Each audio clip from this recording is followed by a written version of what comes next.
Our very good friend Stephen Yates at Yates Comes on Twitter, senior fellow at America First Policy Institute and chair of the China Policy Initiative. Happy birthday to you, sir. You're always so generous Thank with your you very time. much, Tina.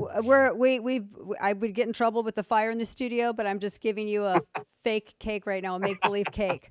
And the next time we see you, we'll celebrate belatedly. Excellent. We'll have you Excellent. blow out candles. But happy birthday to you. It's good to see you.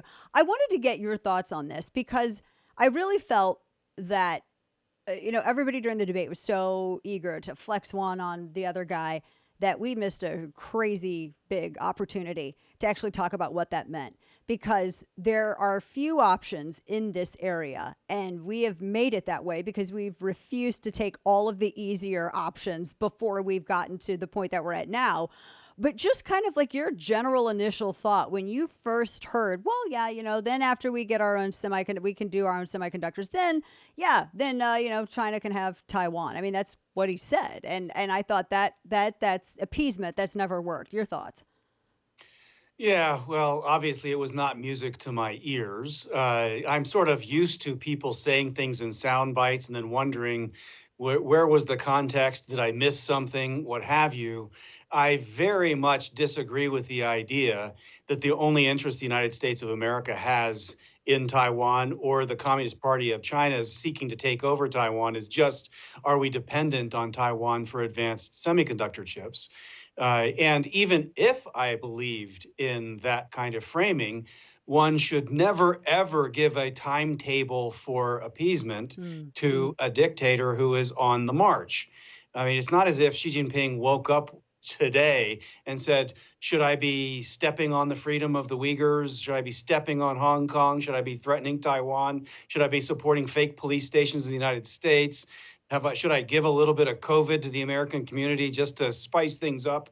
I mean, Xi Jinping has been an all-out assault on America's way of life and a lot of other people, and just saying anything that can even be misconstrued as a date certain for washing your hands and saying go for it is just an immense strategic error. So he had made some similar remarks related to the relationship with Israel, walked them back some. I'm not in the job of explaining or defending his campaign.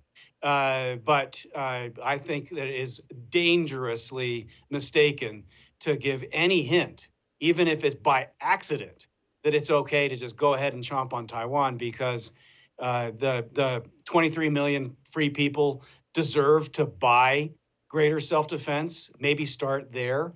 They deserve to have an even better trade and investment relationship with us. You'd think an entrepreneur might think and start there. Even an island that is very advanced in biomedical research and development, you'd think that would matter to an entrepreneur in that space. And I don't really want to rag on Vivek because I think some of what he says in some of the areas is actually better than some of the rest of the cattle class of others that have tried to jump in. I mean, we really have a contest of 3 or 4 candidates, but there's 12 other people that have opinions. And really, when it comes down to this, getting enough time at the debate, I agree with you. It's kind of weird. You would think that a news network who'd been covering this would have asked the specific question, because on their air, the topics of China and Taiwan have been coming up a lot in the last few months. So it surprises me that the anchors didn't drive that conversation. Talking with our friend Stephen Yates, and you can follow him at YatesComs on Twitter. Talk a little bit, too, about, because this is, and you mentioned this is about so much more than semiconductors. I mean, because really, isn't this kind of about, for the lack of a better way to put it, maritime status quo for South China Sea and trade routes? And there is so much more of an impact that I would say is as great as any kind of fear over, can the tech bros get their can they get their chips? That stands to really just kind of, stop the world from functioning as it is if we end up having like blockades, something like, what they were trying to do to the Philippines over the weekend, which we're going to talk about. But really, there's so much more than just the chips. There's more than just the chips. There's the general trade flows of the global trade. I mean, not just what comes and goes to the United States, but what comes and goes to Japan, a very important economy, an ally, and a democracy. I would wager to say that half of the world's trade goes through those strategic waterways, whether it's around the Taiwan Strait, either on both sides of Taiwan or down through the Straits of Malacca and around to the Middle East. We're just talking about immense quantities of trade. That matters. It's not all about the money. It's about the livelihoods that depend on those kinds of things moving. It's also kind of the basis of civilization. You can't cede it to controlling autocrats and think that with no risk you're going to be able to claw it back. And so there's just so much more to this. And I just hope that it would at some point be a wake-up call to all of the candidates to say, you know what, we haven't gotten American policy right, but I think that we're stuck in an incomplete conversation about what is America's role in the world? What are alliances? There's sort of this stupid bipolar argument about, are we isolationist or do we engage the world?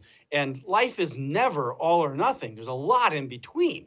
And it's the failure to talk about what's in between that is just devastating right now. So we should be doing more to help allies help themselves. I like them being more independent, but we can't think we'll be safe at home. And we can't even achieve independence on these things without still having trade among allies. I mean, are we really going to manufacture enough semiconductors to supply all of the free world? Because, this is just kind of crazy talk by people who live in PowerPoints. It's not real world. Isn't it true too? And I might be a little over my skis with this line of thought, but I was sitting back and looking at this and thinking, well, if they're emboldened to really control and regulate, maritime activity in this part of the world, what would be stopping them from, increasing or introducing any kind of aggression in South America, like the Panama Canal? Because they do own the regulating entity for the canal, do they not? They have immense leverage in our hemisphere, something that never should have happened. You would think that we would care enough to support manufacturing, processing, and other normal relations in our hemisphere.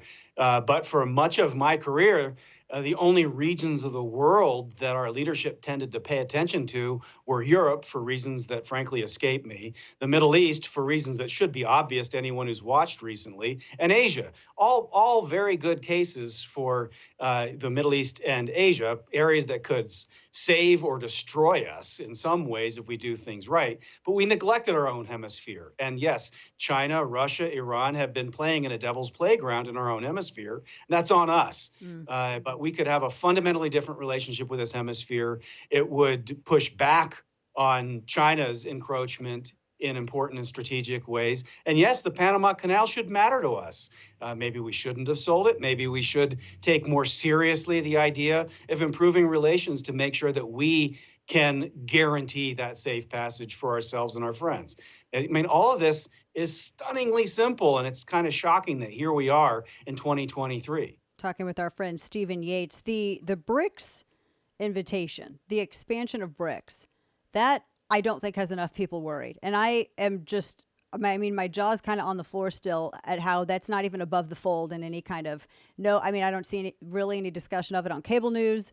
There's not really a lot written about it. I realize that these are just invitations to expand, I think it was to Iran, Saudi Arabia, and some other countries to expand BRICS. But it's China's leading the assault on American dominance and continued targeting of the petrodollar. Are you worried about this? Are you worried that are they all going to, I just can't imagine Iran and Saudi Arabia both accepting an invitation to be a part of the same gang, essentially. Right. Well, it's definitely a coalition of the willing to do things that are either anti-American or to frustrate what has been kind of America's traditional role. Now, one could question under the Biden administration, are we in fact living up to America's traditional role? And when that happens, with provocative weakness out of Afghanistan, weird entreaties to the mullahs in Iran to resume negotiations and failing to provide security for the region by deterring those programs, then other allies start playing other games because we are unreliable.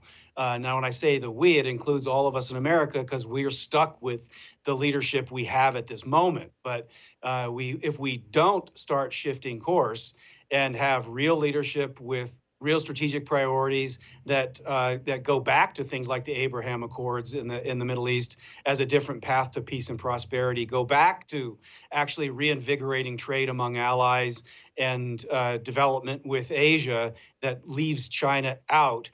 There's a path for this not to be that big a deal, because this is a coalition of do-no-gooders. They're not really going to do a lot positive for themselves, but together they can frustrate a lot that will matter to us. And with neglect, it will just be an unforced error for us, in my view. Yeah, I agreed. Well, last question for you.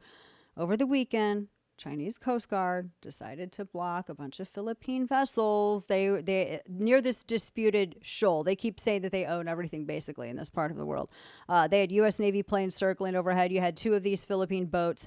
They went through this Chinese blockade. It was described as a pretty dangerous confrontation. They said that they were delivering food and supplies.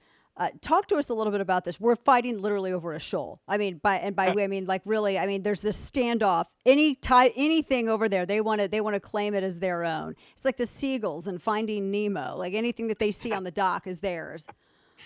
Yeah, well, there is definitely an air of silliness about all of this, but there's also a whiff of seriousness in the sense that each of these little postage stamps of land out in a sea are used to kind of claim nautical territory. Mm-hmm. So the waterways around that area are part of the claim of sovereign control by the aggressor that says this belongs to me. And you string some of those together, and it just looks like specks out in a bunch of water. But pretty soon you connect those dots, and you have created a barrier to the free flow of navigation on the high seas. And if you're doing that on the high seas, that can also affect airspace.